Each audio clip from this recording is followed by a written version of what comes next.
ओम नमः शिवाय। जिन्होंने जटारूपी अटवी वन से निकलती हुई गंगा जी के गिरते हुए प्रवाहों से पवित्र किए गए गले में सर्पों की लटकती हुई विशाल माला को धारण कर डमरू के डम डम शब्दों से मंडित प्रचंड तांडव नृत्य किया, वह शिव जी हमारे कल्याण का विस्तार करें। जिनका मस्तक जटारूपी कढ़ा में वेग से घूमती हुई गंगा की चंचल तरंग लताओं से सुशोभित हो रहा है, ललाट अग्नि धक धक जल रही है, सिर पर बाल चंद्रमा विराजमान है, उन भगवान शिव में मेरा निरंतर अनुराग हो। गिरिराज किशोरी पार्वती के विलास कलोप योगी शिरोभूषण से समस्त दिशाओं को प्रकाशित होते देख जिनका मन आनंदित हो रहा है, जिनकी निरंतर कृपा दृष्टि से कठिन आपत्ति का भी निवारण हो जाता है, ऐसे किसी दिगंबर तत्व में मेरा मन विनोद करे। जिनके जटाजूट वर्ती भुजंगमों के फणों की मणियों का फैलता हुआ पिंगल प्रभापुज दिशा रूपनी अंगनाओं के मुख पर कुमकुम राग का अनुलेप कर रहा है, मत वाले हाथी के हिलते हुए चमड़े के उतरे वस्त्र चादर धारण करने से स्निग्ध वर्ण हुए उन भूतनाथ में मेरा चित्त अद्भुत विनोद करे। जिनकी चरण पादुकाएं इंद्र आदि समस्त देवताओं के प्रणाम करते समय मस्तक वर्ती कुसुमों की धूलि से धूसरित हो रही हैं, नागराज शेष के हार से बंधी हुई जटा वाले वे भगवान चंद्रशेखर मेरे लिए चिरस्थायी संपत्ति के साधक हों। जिसने ललाट वेदी पर प्रज्वलित हुई अग्नि के सुलिंगों के तेज से कामदेव को नष्ट कर डाला था, जिसे इंद्र नमस्कार किया करते हैं, सुधाकर की कला से सुशोभित मुकुट वाला वह श्री महादेव जी का उन्नत विशाल ललाट वाला जटिल मस्तक हमारी संपत्ति का साधक हो। जिन्होंने अपने विकराल भाल पट पर धक धक जलती हुई अग्नि में प्रचंड कामदेव को हवन कर दिया था, गिरिराज किशोरी के स्तनों पर पत्रभंग रचना करने के एकमात्र कारीगर उन भगवान त्रिलोचन में मेरी धारणा लगी रहे।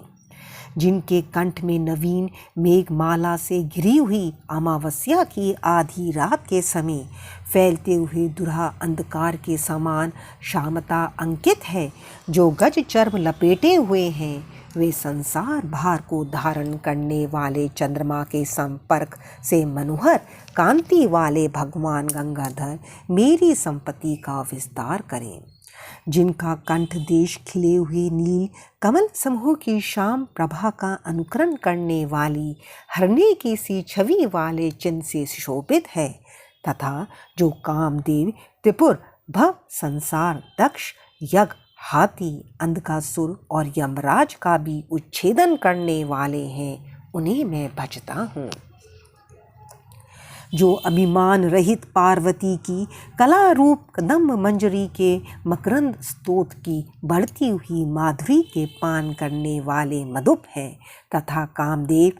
त्रिपुर भव दक्ष यज्ञ हाथी अंधकासुर और यमराज का भी अंत करने वाले हैं, उन्हें मैं भजता हूँ। जिनके मस्तक पर बड़े वेग के साथ घूमते हुए भुजंग के फुफकारने से ललाट की भयंकर अग्नि क्रमश धधकती हुई फैल रही है, धीमी धीमी बजते हुए मृदंग के गंभीर मंगल घोष के क्रम अनुसार जिनका प्रचंड तांडव हो रहा है, उन भगवान शंकर की जय हो।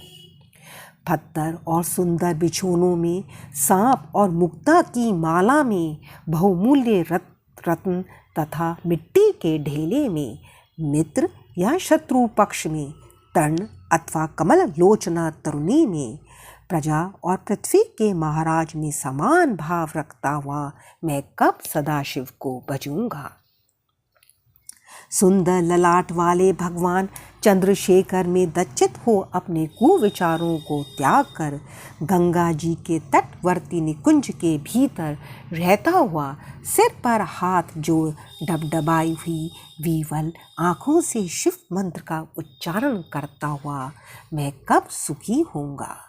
जो मनुष्य इस प्रकार से उक्त इस उत्तमोत्तम स्तोत्र का नित्य पाठ, स्मरण और वर्णन करता रहता है, वह सदा शुद्ध रहता है और शीघ्र ही सुर गुरु श्री शंकर जी की अच्छी भक्ति प्राप्त कर लेता है। वह विरुद्ध गति को नहीं प्राप्त होता, क्योंकि श्री शिव जी का अच्छी प्रकार का चिंतन प्राणी वर्ग के मोह का नाश करने वाला है। सायंकाल में पूजा समाप्त होने पर रावण के गाए हुए इस शंभु पूजन संबंधी स्तोत्र का जो पाठ करता है, भगवान शंकर उस मनुष्य को रथ, हाथी, घोड़ों से युक्त सदा स्थिर रहने वाली अनुकूल संपत्ति देते हैं। ओम नमः शिवाय।